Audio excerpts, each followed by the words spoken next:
Hello, hello. Hello, good morning everyone. It's me again, Berhing Elia. Shout out sa inyong lahat. Welcome to my vlog. Andito na naman ako muli at nagpaparamdam. Anyway, gusto ko kayong batiin lahat. Happy Valentine in advance on February 14. Yan. Shout out sa lahat ng mga tapat kong kaibigan dyan, labas at loob ng social media. Siyempre sa aking pamilya, lalong-lalo na sa aking asawa na magdaos ng birthday niya ngayong March 13, Bedasa Roman Diaz. Siyempre sa aking ina na magdaos ng birthday sa 3. Yan, mega shout out. Waiting ko!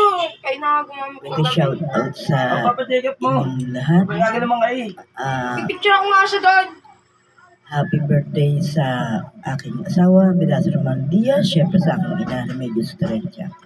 Ayan, triple celebration, syempre kasama ang trio team, syempre ang 2024 trio team, si Aida, si Lorna Osipe, syempre walang ibang kundi ang inyong lingkod, Berhing Elias, si Aida, at syempre si Lorna, si Indang, si Brenda Trecha at si Angela ICP. Ayan. Siyempre, dahil tribal celebration, siyempre, anniversary ng akong dati na mga kaibigan. At siyempre, pinagsamang okasyon, pinagsamang celebration sa iisang vlog. Ayan. Siyempre, sama na rin natin ang ika-3 buwan in advance ng aking apong pinakamamahal, Baby Nathan, sa March 17. Ayan, sa iisang vlog pa rin yan.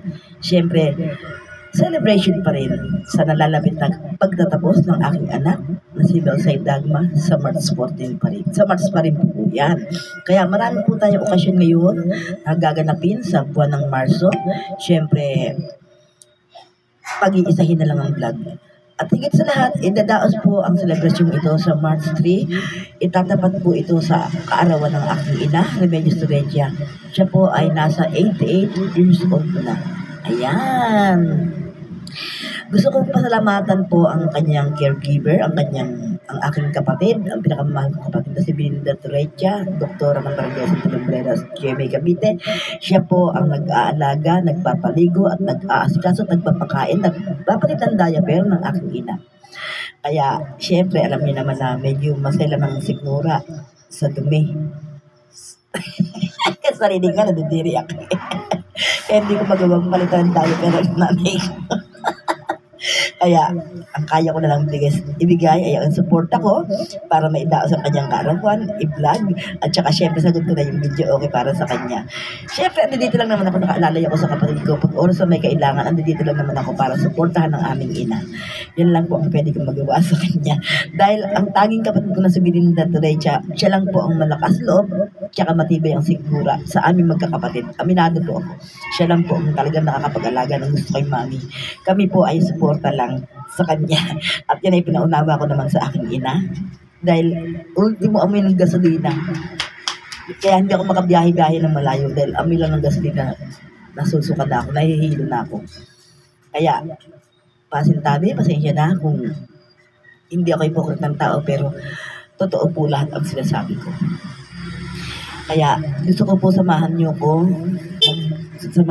para makapagdiwang sa celebration ito, tribal celebration, syempre kasama ang trio team, syempre ang dagdag na natin po ang birthday, 3 months old ng aking apong pinakamamahal, si Baby Nathan, ang graduation ng aking semel sa Dagma. Ay isang vlog na po yan. Ayan, syempre, imbitahan po natin ang mga batikang vlogger dito. Sama na sa Madiran. Yan. 2 sa Madiran ang napipisil ko. Syempre, si Merly Andalan. Yan, shout out sa'yo. Kailangan nandito ka sa March 3. Pasayahin natin si Mami. At ang aking kumare, si Maring Limlimwad. Ayan, syempre, isama na natin si ang vlogger na makulit, photographer ko minsan, si Menera Makabutas. Yan. Invited ko kayo mag-asawa na dumalo sa March 3 para masayahin natin si Mami. Siyempre, iniimbitahan ko rin ng simpleng vlogger. Yan, gusto kong sumayang aking magulang. Baka pwede ka makapunta dito sa GMA, sa Block 7, Barangay Lumberas, GMA, Cavite, para makasama ko sa pag-vlog na maidaos ang kaarawan ng aking ina. Siyempre, sabay na rin ang daos ang birthday ng asawa ko. Ayan, pag-iisahin na lang. Si Mami, si Daddy, Bigasa Diaz, siyempre. Mga importanteng tao sa akin, tsaka yung mga anak ko, siyempre, mga kaibigan ko. Kaya, yung mga kaibigan ko na medyo malalayo dito, alam ko hindi makakadalo.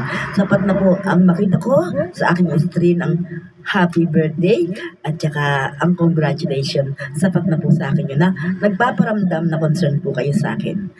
Ayan, binabati ko po lahat ang aking mga kamag-anakan, diyan, kamag-anakan ng asawa ko ngayon, sa Bicolandia. Ayan, siyempre ang aking mama. Ang mama ng asawa ko, si Mama Arlene, at saka si Marlene, ang aking pag, Marlene, ang aking pag, tsaka ang aking mga bayaw dyan sa Bicolandia. Robert, si Tuper, ayan, si Manoy Eddie, tawagin ng asawa ko. Siyempre, sa Los Baños, ang aking mga paboritong hipit dyan. Siyempre, sila Dayan, si Jo, at si Ate Josie, yan. Binabati ko kayo. Si Nini. At saka, yung mga bayo ko dyan, si Bonga, at saka yung mga Mendoza. Ini-invite ko rin kayo kung gusto nyo pasyal kayo dito. Sa aking mga anak, huwag na huwag kayong mawawala. Mary, Michael, Macmac, Melvin, Morris, Miller, Mariel, Saidi, sa araw na pinaka-importante sa buhay ng inyong mami, March 3. Ang mga pamangkin ko, mga kapatid ko, iniimbitahan ko kayo para ipagdiwang natin ang natatanging okasyon iyon. Ayan. Siguro, kahit hindi maraming handa, baka pwede kahit na sa aking mga pamangkin na magdala lang kayo kahit pa konti-konting ambag sa ating selebrasyon. Ayan, sagot na raw ni Andeng yung cake para kay Mami. Ayan. Ikaw, Marion, ano sagot mo? Siyempre, ako naman ang video okay. At saka kung kinakailangan magdagdag ako ng pansit kahit 5 kilo para makapagluto tayo ng pansit dyan. Hindi naman importante yung yung maraming handa. Ang importante, maipagdiwang natin ang selebrasyon iyon. Ayan, makapagbigay lang sa mga kapitbahay. Kahit 10 kilo luto natin, okay na yun.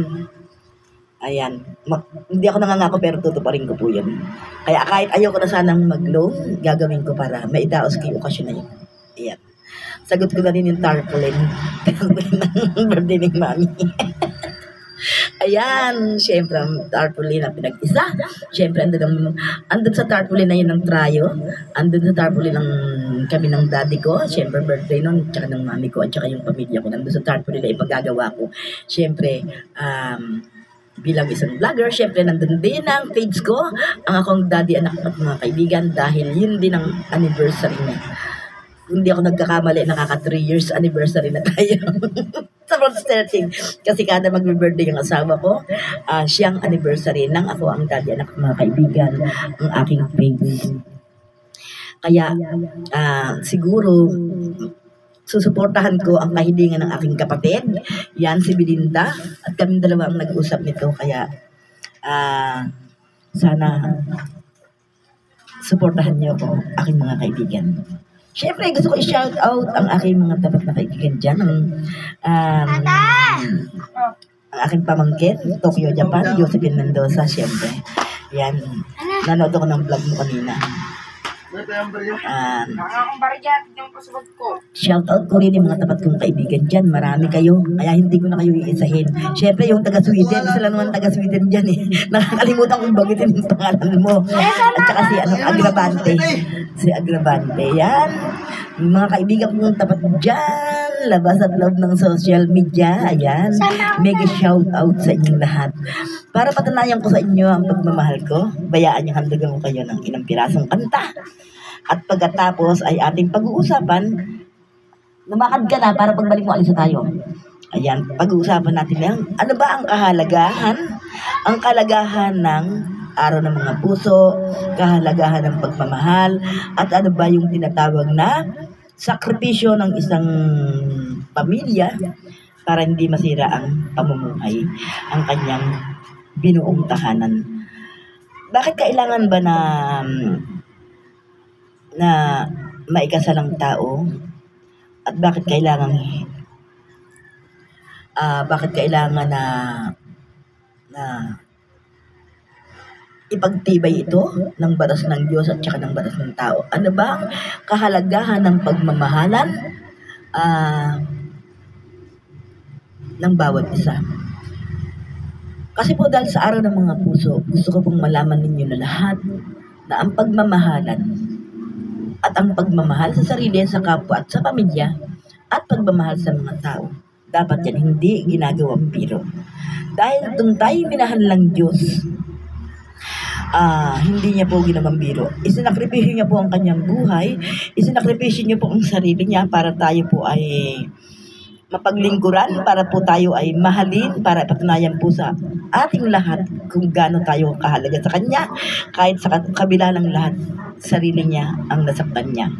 Kaya, sana lang, ang pagmamahal, hindi gagawing biro, hindi gagawing laro.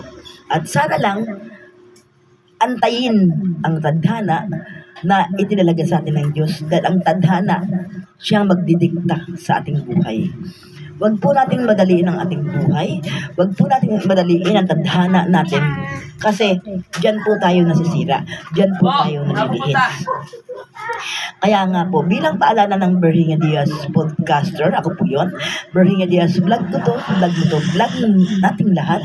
Siyempre, ang akong daddy, anak mga kaibigan, and for family friends forever, Daddy Han forever, and me and baby Nathan, bilang paalala po ng aking Facebook account at ng aking reel, ng aking Instagram, ng aking YouTube Music, YouTube, at Gmail, at siyempre, ng aking Spotify at ng aking Star Maker, Music is Mule. Mga paborito kong apps ay inihahandog ko lahat sa inyo ang aking advice na ito para makatulong sa inyo lahat. Kaya nagpapasalamat ako sa inyong lahat. Sana lang pagtapos niyo mapanood po ito, aking vlog na ito, sana po search po ang aking pangalan. Pindutin niyo po ang link na ipapasok ko sa inyo, Berhinga Diaz 4295 sa aking YouTube channel. Paki-subscribe po ang notification bell, pakipindot po ang all para updated po kayo sa aking mga next video. Siyempre, Berhinga Diaz sa aking Facebook at Green account. Ayan, tayo po ay may 8,000k followers na. At sa FB Live po, sa Facebook ko rin po na isa, na Berhinga Diaz ay mayroon po tayong 6.7k followers na. Pagdating naman sa YouTube, tayo po ay may 1,007k subscribers na po. Kaya nagpapasalamat ako sa mga tumatangkilik ng aking mga aktibidad katulad ng aking YouTube Music at Spotify, sa mga nakikinig sa buong mundo. Tayo po ay nag-top 1 sa top track. Yan, ang Friends of Love. Nag-top 1 po at sa aking podcast. Ayan, number 3 ang Berhinga Diaz. Ibig sabihin, nakikilala na po tayo. Ayan, top track po sa ating YouTube Music ang Friends of Love. At saka yung, ayan, nakasama rin pong It Might Be You. Ayan, syempre, natutuwa ako kasi hindi ko naman po lahat mararanasan ng karangalang aking nararanasan ngayon, kung di naman ninyo ako sinuportahan at tulungan. Kaya nga po, ang aking karangalang nararanasan ngayon ay inihahandog ko sa inyong lahat, dahil po ito ay deserve ninyo. Ayan.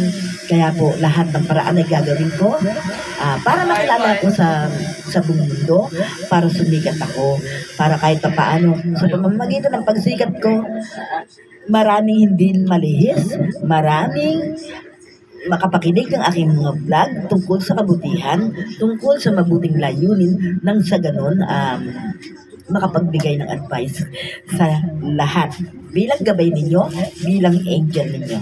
Hindi po ako naghahangad na sumikat dahil sa sariling kagustuhan ko po para yumaman, para magkapera, hindi po. Gusto ko lang pong makatulong sa lahat. Dahil sabi nga, aanin mo yung kayamanan, aanin mo yung karangyaan, aanin mo yung katanyagan kung hindi ka naman masaya. At pagdating na nawala ka sa pundong ibabaw na to, hindi mo madadala sa langit. Isa pa, yung mga ginagawa ko, dahil darating ang araw, guys, kwento na lang po tayo. Kwento na lang po tayo sa ayaw ko niyo gusto. Dahil lahat po ng mga tao sa buong mundo, napapatid po yan. Dahil lahat po tayo, kahit ano po yan natin, kahit sabihin mo tayong pinakamayaman, hindi po kayang bayaran ang ating buhay. Dahil tayo po, lahat po ng tao ay may limitasyon ng buhay, may hangganan. Papalit-palit lang po yan. Ayan. Kaya, habang nabubuhay pa po tayo sa mundo, dapat po maging concerned tayo sa damdamin ng kapwa natin, sa damdamin ng bawat isa, maging mapagmahal po tayo, lalo lang po sa nalalapit na araw na mga puso. Darating na araw, tayo po ay magiging kwento, pag-uusapan, pag tayo wala na sa mundo. Gugustuhin niyo ba na wala na kayo sa mundo, na nasa ano na kayo, pinag-uusapan pa kayo sa masamang paraan?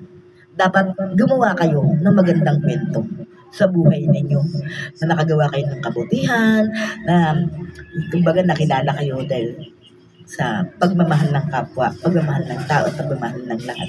Hindi dahil sa naging mamamatay tao kayo, naging nakiapit kayo, nandoko kayo ng asawa nyo, naging masama kayo, naging magnanakaw kayo, naging rapist kayo. Huwag po kayong gumawa ng pangalang gano'n.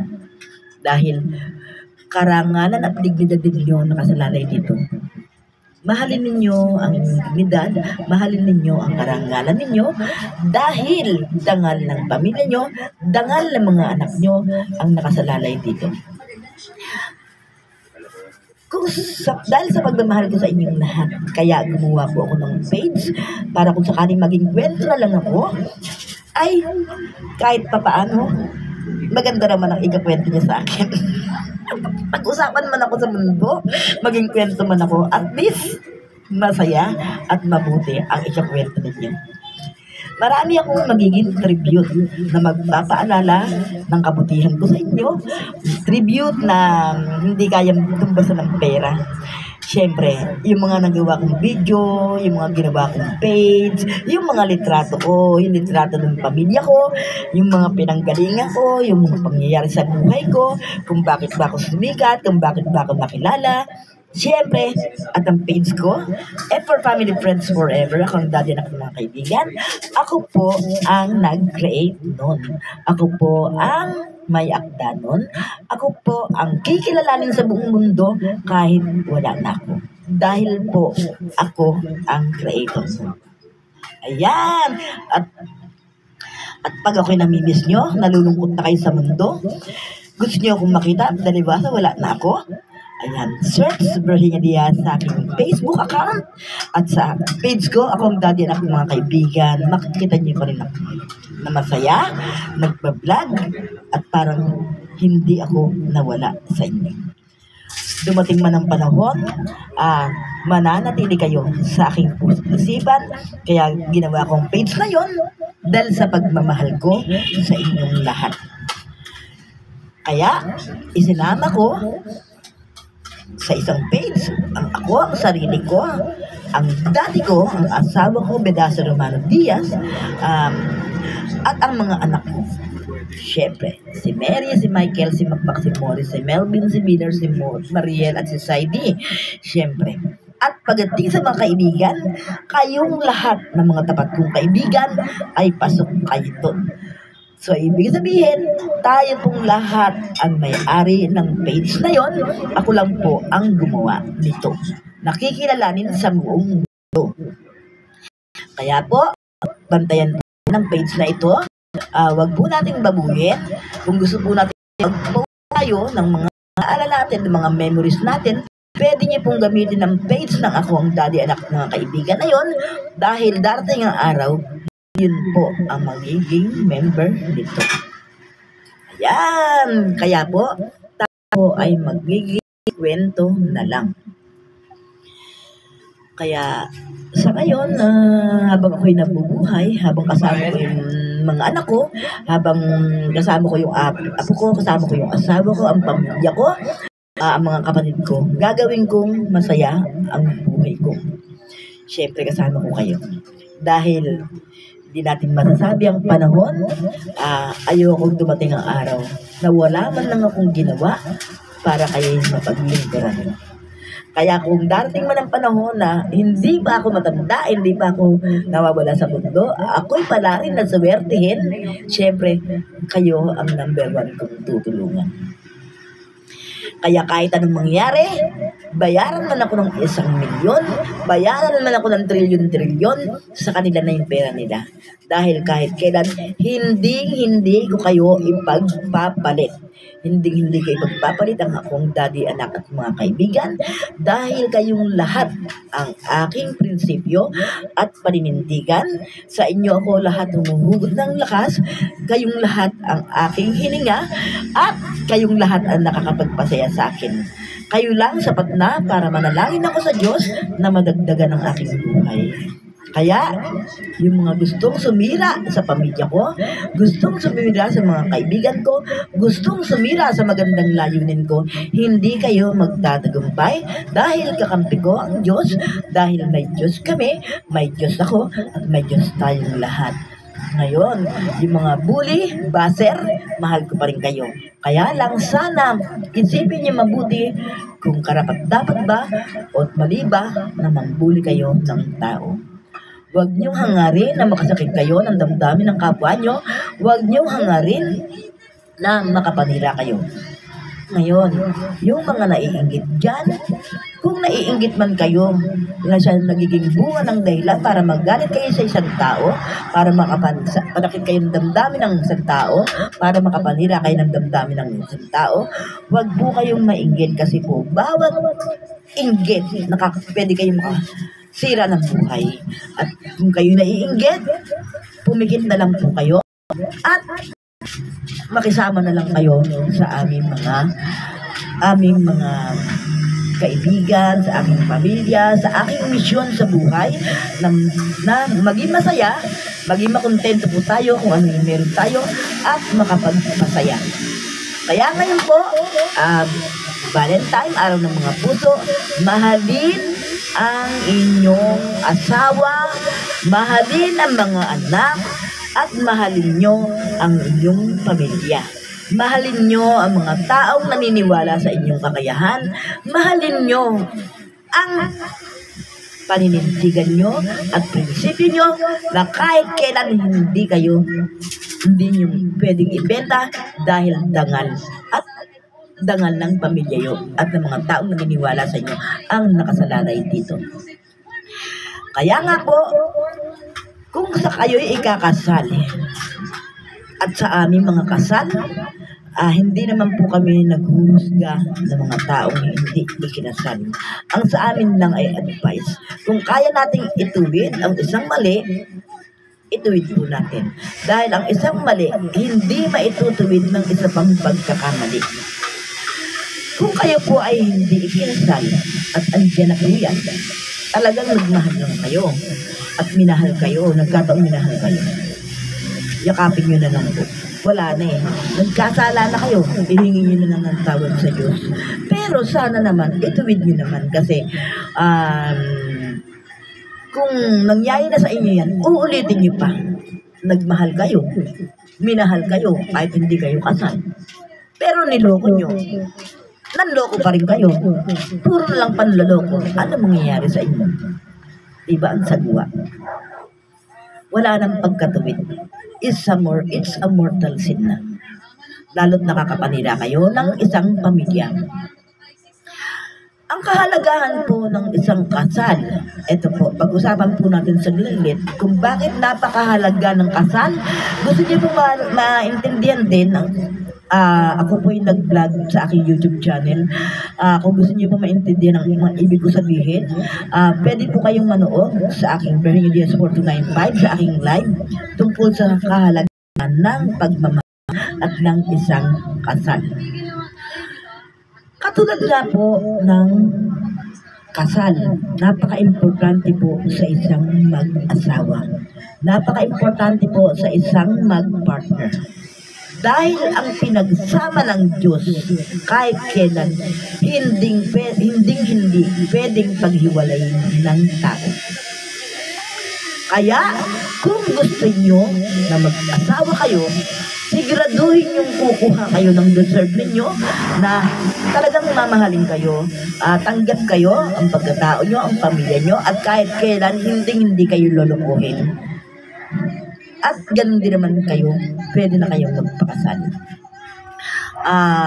Importante po yung hindi kayo papasubok sa mga tao na gustong sirain ng pamilya nyo. Mas maganda pa rin po ang kayo ikinasal dahil hindi lang sa batas ng tao at sa batas ng Diyos kayo may sinumpaan kahit pa paano. Pagdating sa mga obligasyon, pagdating sa mga benepisyo, mas malaki pa rin ang lamang ng nakasal. Dahil kung ano man ang pag-aari ng isang mag-asawa, lalo't sila'y pinagsama ng Diyos, ay pag-aari na ng isa. Ngayon, kung ikaw man ay may pamilya at may mga anak, lahat ng benepisyo ng iyong pamilya, ng iyong asawa, ay mapapakinabangan ng mga anak mo. Lalo kung ito ay legitimate. Diba? Makikinabang din naman ang anak mo kung hindi ito illegitimate. Kung ikaw ay nag-asawa sa hindi magandang paraan pero nagkaroon ka ng anak.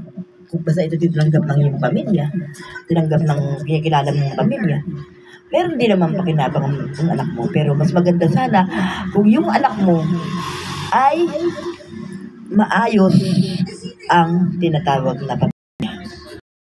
Hindi siya broken family. Dahil wala nang hihigit pa sa tinatawag na buong ang pamilya mo. Hindi kayang bayaran ng pera. Kaya, kung ano magiging pakinabang mo sa asawa mo, pag-aari ng asawa mo, pag kayo'y kasal, pag-aari na rin, kung ano magiging pakinabang mo, yung magiging pakinabang ng mga anak mo. Ang papel na sinasabi mo na isang kapirasong papel, huwag niyo po itong i-ignorant. Dahil ang kapirasong papel na yan, ang siyang magpapatunay na ikaw ay tigan at tunay na asawa. Mga bitman o magloko ang inyong asawa, magtarantado man, dumating ang araw, sayo't sayo pa rin uuwi yan. Pag siya'y nawala sa mundo, dahil kayo'y kasal, ikaw pa rin ang higit na may karapatan niyan. At higit sa lahat ng maiiwan ng pamilya mo, sa'yo pa rin babagsak dahil kayo'y kasal. Magloko man ang mga bitang asawa mo, walang magagawa ang kabit pag oras na sinampigan mo siya, sumanggulang ang galit mo, idinimanda mo siya, ayan, wala siya magagawa. Dahil paghanapan ka man niya ng marriage contract, pwede mong isampal sa magmumukha niya. Pwede mong ihampas sa kanya na ikaw ang higit na may karapatan dahil ikaw ay tunay na asawa.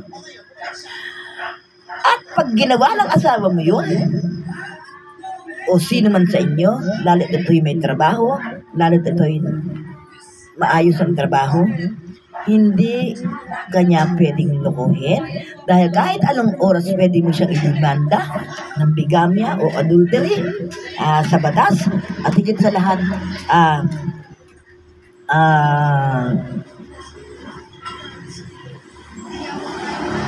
pwede mo siyang ipatanggal sa trabaho. Pwede siya matanggal dahil sa ginawa niyang panloloko, lalo't hindi siya magsusustento. Pwede siyang makulong pag siya idinimanda mo. Hindi man ako gaanong malawak, pero kahit pa paano, hindi man ako gaanong nakapagtapos, nag-aral pa rin po ako. Kaya pagdating sa batas, may konti naman akong nalalaman.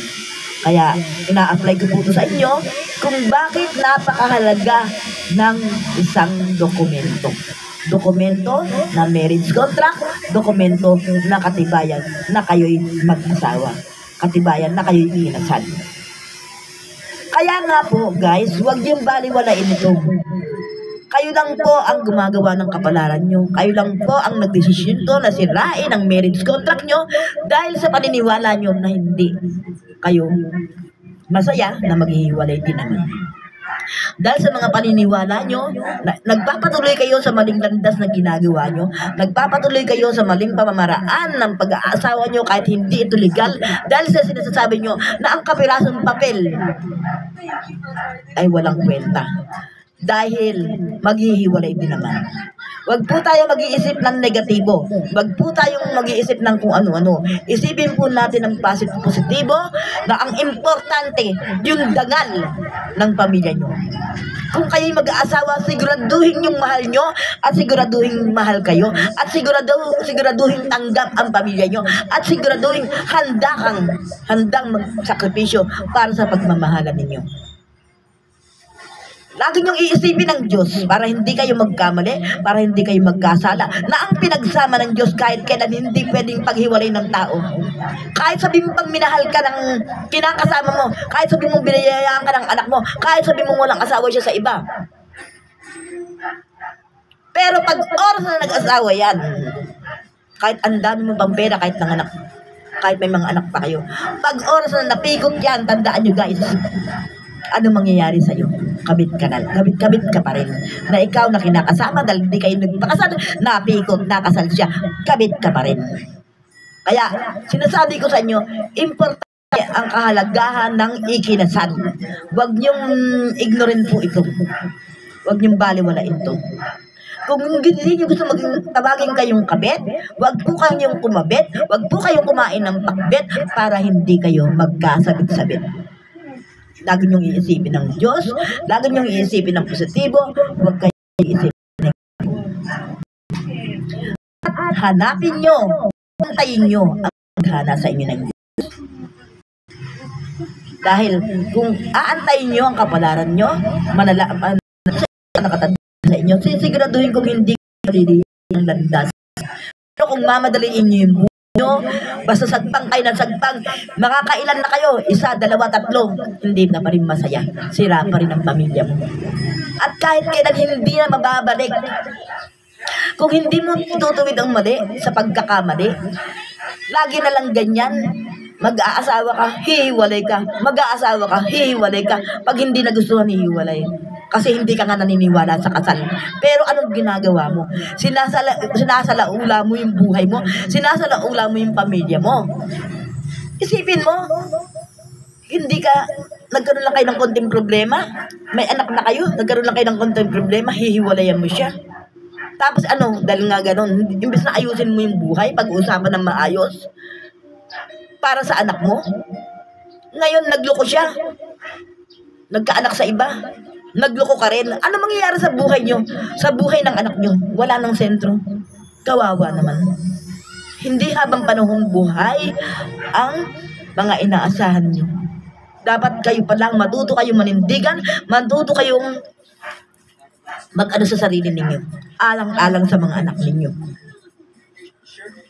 Ako, kung tutuusin, noon pa dapat sumuko ko. Pero hindi. Dahil sa paniniwala ko sa positibo na ang pinagsama ng Diyos kahit kailan hindi pwedeng paghiwalay ng tao, tanging kamatayan na lang ang pwedeng maghiwalay. At sa paniniwala ko na mahal ko ang dignidad ng mga anak ko at sa pagmamahal ko sa sarili ko at iniingatan ko yung karangalan ko, kaya hindi ako naligaw. Dumating ang panahon na pinaghiwalay kami ng una kong asawa, pero ano nangyari? Kamatayan ang pinaghiwalay sa amin. Diba? Bumilang ang taon, 1, 2. Pero dahil gusto ko naman ding maging masaya, kung hindi man ako naging masaya sa una, gusto ko namang maranasan kung paano maging masaya. Binigyan ko yung pagkakataon ng sarili ko para mag-move on, harapin ang ngayon. Dahil alam ko, kung may impyerno sa lupa, sa una, may langit sa pangalawa. At naranasan ko po ito. Impyerno naman ako sa una, pero naging langit naman ako sa pangalawa. Dahil inantay ko yung tadhana sa akin. Hindi ako natiis. Dahil kahit ganun ang asawa ko, hindi ko siya nilagyan ng tae sa ulo. Hindi ko siya binindeho, bagkus minahal ko siya. Dahil binayayaan niya ako ng 8 anak na mahal ko. Na siyang nagdudugtong ng buhay ko. Inisip ko yung kapakanan ng aking mga anak, ang kahihiyan ng mga aking anak. Kaya naging matuwid ako. Natakot ako sa Diyos na gumawa ng kasalanan dahil ang isang pagkakamali ay hindi kaya kahit kailan hindi maitutuwid ng isang pagkakamali. Lumakad ako ng diretso. Inantay ko po. Hanggang sa kung talagang gusto kong parewarain ang buhay ko. Sa terminal pa lang, 14 years po ako nag-servisyo dyan. Halos lahat lalaki ang aking mga kasama, mga driver, minahal ako ng totoo, tinuring ako ng pamilya. Pinilala ako bilang marimar at pag ako nasa opisina ko, naging bahay ko na yun, dadalan ako ng pagkain, dadalan ako ng gamot ng mga driver, ipinaramdam nila sa kung gano'ng kahalagahan ko sa kanila. Kinilala ako bilang isang marimar na hanggang ngayon, yung mga anak ko, yan, si Michael, si Melvin, kahit na ba nakapagtrabaho. Naka-medical man. Bakit? Ano na daw doon? Ikaw muna, handali lang, handali. Nakalive ako baka. Ano? Ha? Yun lang. Yun lang ano, dito. Yun po ang sasabi ko sa inyo. Huwag po tayong magproblema, huwag po natin isipin ang mga problema, pabayaan po natin maging ang problema ang mga problema sa atin. Ang isipin po natin, magsikap po tayo, gumawa tayo ng paraan para kahit pa paano nabuhay tayo ng marangal, mabigyan natin ng magandang buhay ang ating mga anak at ang ating magiging anak, mabigyan natin sila ng magandang kinabukasan. Wag po nating madaliin, wag po tayong magangad ng labis, wag po tayong magangad ng karangyaan kung sa iba naman manggagaling at kahit na paano, hindi po natin karangalan yan.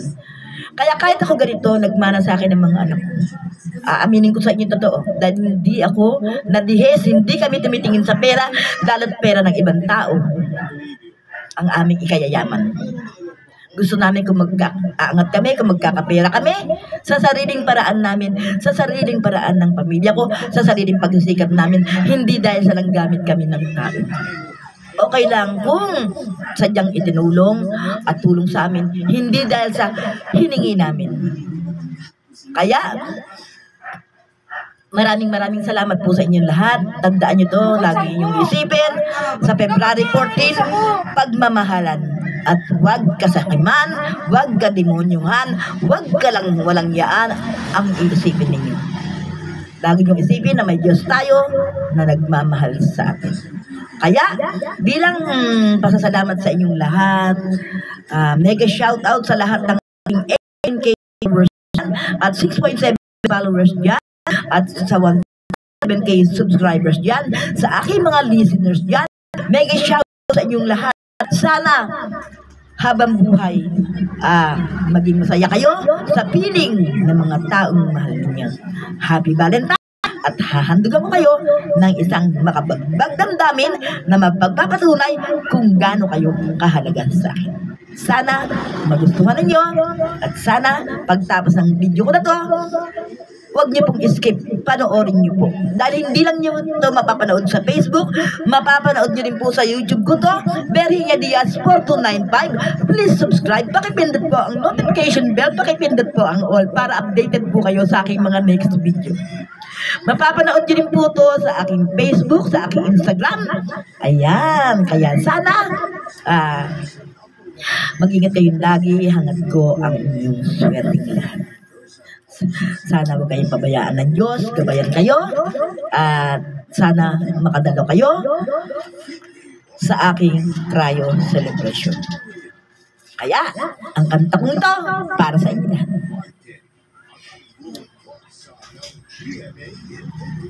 Pag-ibig ko sa inyo, ko lang ibibigay, pagkakailan mo ang ikong mahal.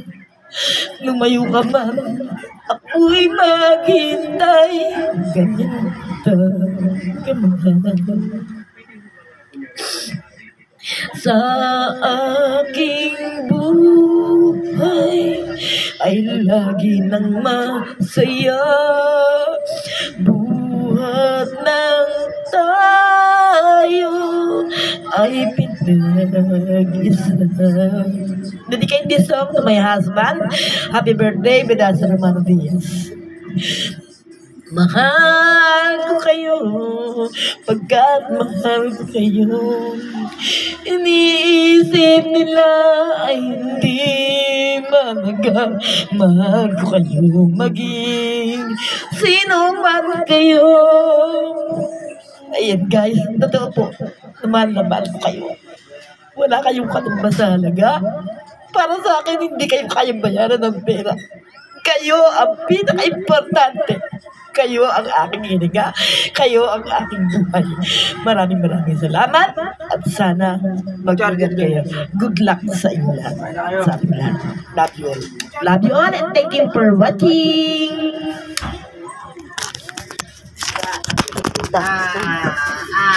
Tara na. Tara na. Ano?